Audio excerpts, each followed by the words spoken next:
Lawyers of Reddit, what's your best, most badass I rest my case moment? So, I had this client, a decent enough guy who suddenly found himself knee-deep in a contract dispute. He ran a mid-sized construction company, good at what he did, not flashy but reliable, you know?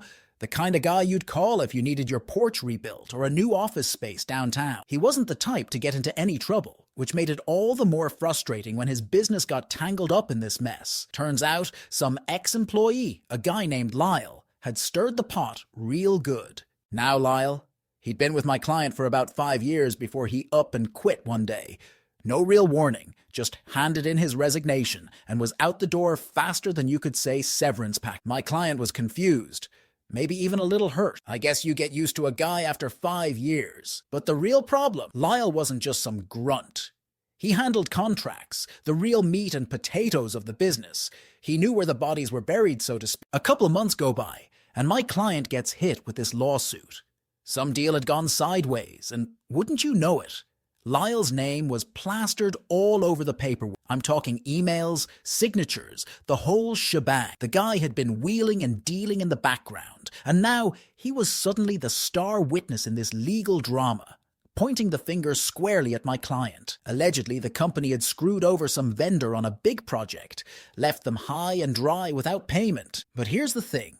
It didn't smell right. I've been doing this long enough to know when someone's yanking my chain, and this had all the makings of a setup. So I pick up the phone and call Lyle. Gotta hear his side of the story, right? I'm already bracing myself, though, because something about the way my client described him, sneaky, always looking for the angle, had me on high alert. He picks up, and within the first 30 seconds, I knew I was dealing with a first-rate liar. I mean, this guy oozed charm, but not in a good way. It was the kind of charm that made you feel like you were sitting across from a used car salesman who knew exactly how many miles were rolled back on the odometer. I asked him a couple simple questions, nothing too direct, just feeling him out. And man, the guy could spin a tale. According to Lyle, my client was practically the devil incarnate. He said my client had strong-armed vendors, bullied workers, and all but cooked the books to make a profit on jobs that were half-finished. The way he painted it, you'd think my client was running some kind of shady mob operation.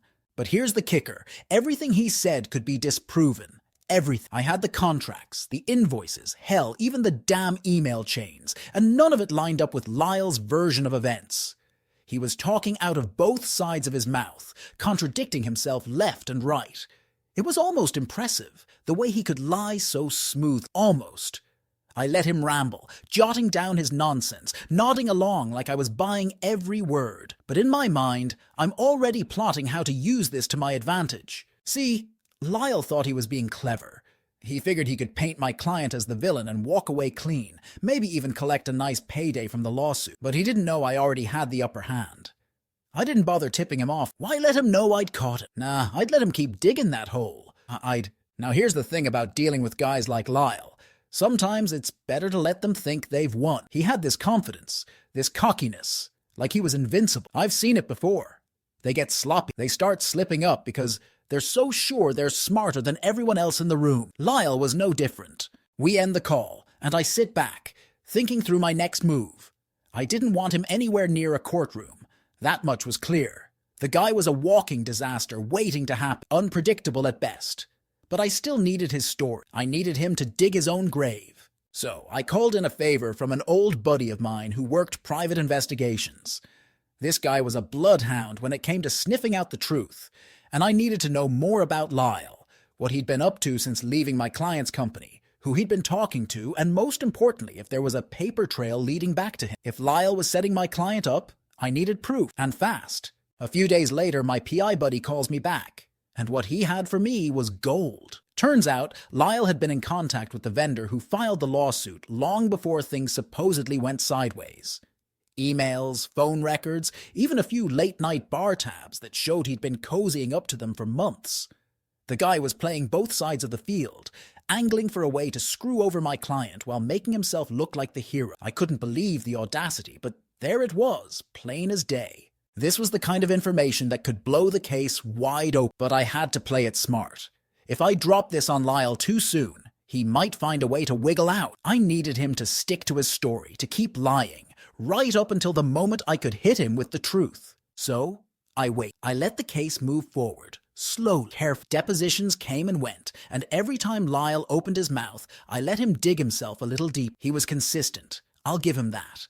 Every lie, every false accusation, he stuck to it like it was gospel. But I knew better, and soon enough, so would everyone else. Fast forward to the next day, and I submit the required list of witnesses to opposing counsel. Sure enough, right there at the top was none other than Lyle, the lying sack of cow manure himself. Now, I wasn't planning to put him on the stand. Not a chance. But I knew my opponent couldn't resist. I mean, he had this guy teed up like a home run hitter, all prepped to knock my client out of the park. And boy, did I have plans for that. See, opposing counsel was a slick operator, always thinking he was 10 steps ahead. The type that acts like they've already won before the trial even starts. He probably figured Lyle was his ace in the hole. I could practically picture him in his office, leaning back in his chair, hands behind his head, grinning to himself about how easy this was gonna be. I was banking on that overconfidence that when people get cocky, they stop paying attention to the details. And with a guy like Lyle, the details were everything. So the trial day rolls around and the courtroom's buzzing. My client's nervous, understandably so, but I reassure him. Don't worry, I tell him. Let them call Lyle. It'll be fun. He gives me this look, half confused, half terrified, like he's not sure whether to trust me or call another lawyer on the spot. But he nods, goes along with it. He didn't know the full extent of what I had in my back pocket, and to be honest, I wanted to keep it that way until the time was right. Sure enough, as soon as the trial kicks off, opposing counsel wastes no time. He struts up to the front, straightens his tie, and in that smug voice of his, he says, "Your Honor, we'd like to call our first witness, Lyle Jenkins." I swear, I almost grinned. I sat back in my chair, crossing my arms like I was getting ready for a good show. Lyle comes swaggering up to the stand, all confidence. He's dressed sharp, like he thinks he's some kind of Wall Street broker, slicked back hair, fancy suit, the whole 9 yards. He sits down, swears in, and leans into the mic like he's about to give the performance of a lifetime. And wouldn't you know it? He starts spinning the exact same story he fed me on the phone. Every twisted, half-baked, blatantly false word of it, rolling off his tongue like he's reciting Shakespeare. He's good. I'll give him that. Real smooth. It was like watching a snake charm the audience. He paints my client as the bad guy. Claims my guy forced vendors into unfair deals, left projects unfinished, and generally ran the business like some shady back-alley operation. And the whole time, I'm just sitting there, letting him dig deeper and deeper. My opponent's lapping it up, of course. You could practically see the gears turning in his head, thinking, we've got this in the bag. But what they didn't know was that every word coming out of Lyle's mouth was just another nail in his own coffin. The best part? Lyle was so damn confident. You know the type. Someone who tells a lie so many times they start believing it themselves. He didn't even flinch when he twisted the truth. Just sat there, cool as a cucumber, lying his way through the entire testimony. And opposing counsel? He was loving every second. He let Lyle ramble, knowing full well that the jury was hanging on his every word, believing this nonsense about my client running some kind of con job on his vendors. Then came my turn. The judge nods at me, signaling it's time for cross-examination, and I stand up slowly.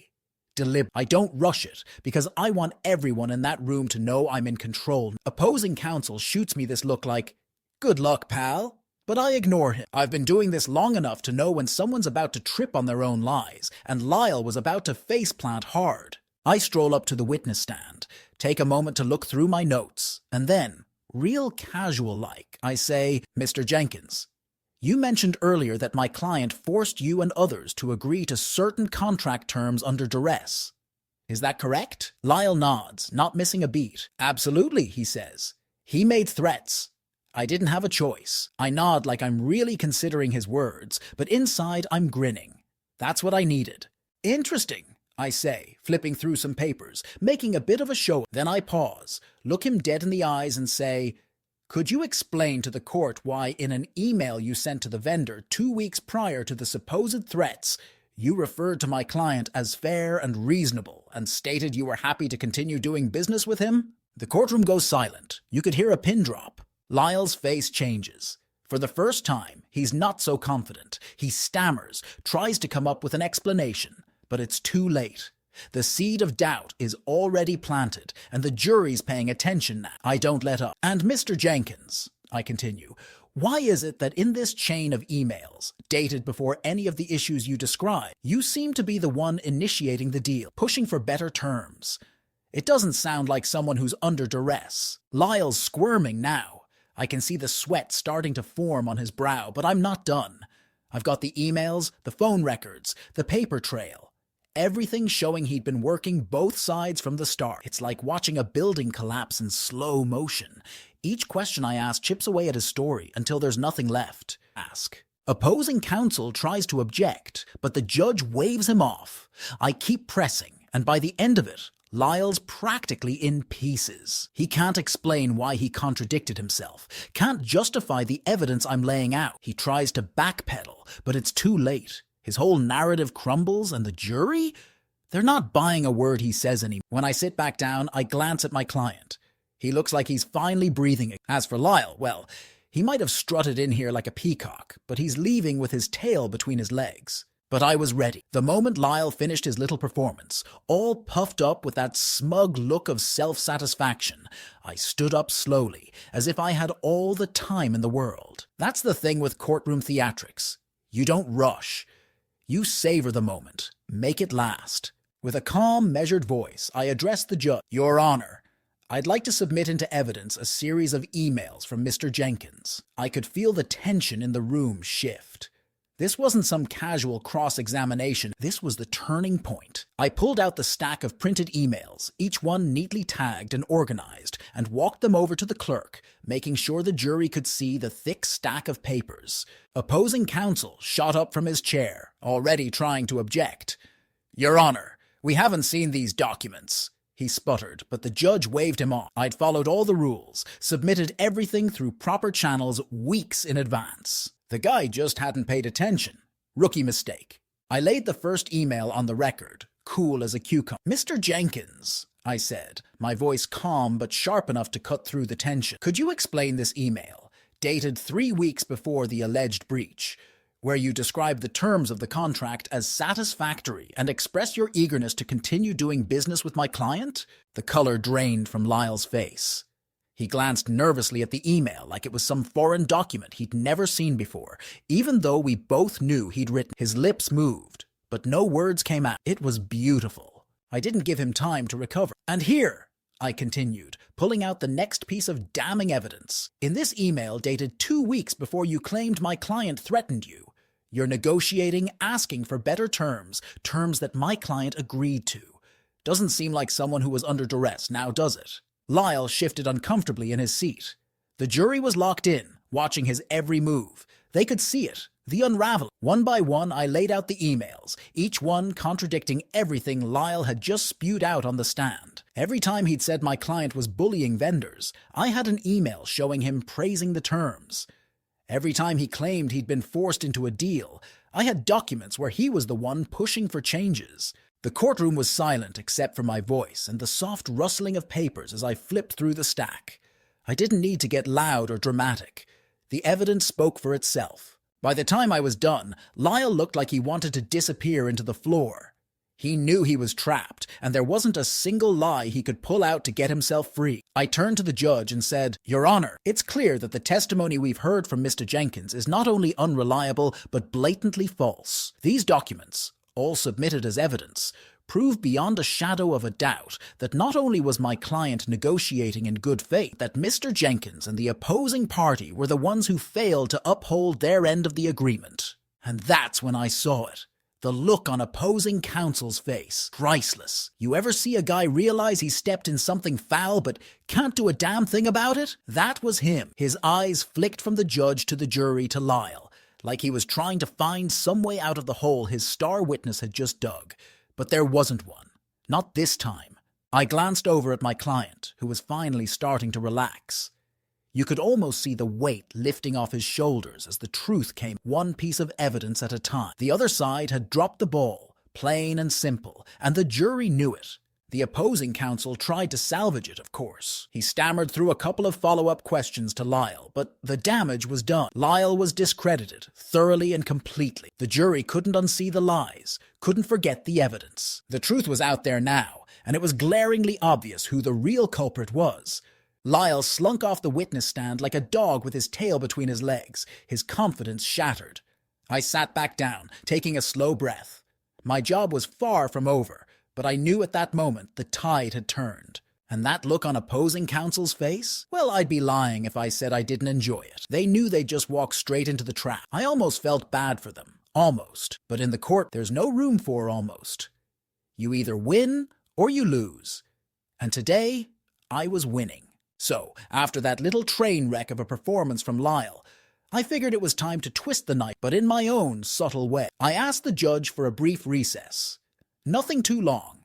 Just enough time to let the opposing counsel sweat a little. The judge granted it, and as everyone started shuffling around, I stood up, calm as can be, and walked over to opposing counsel.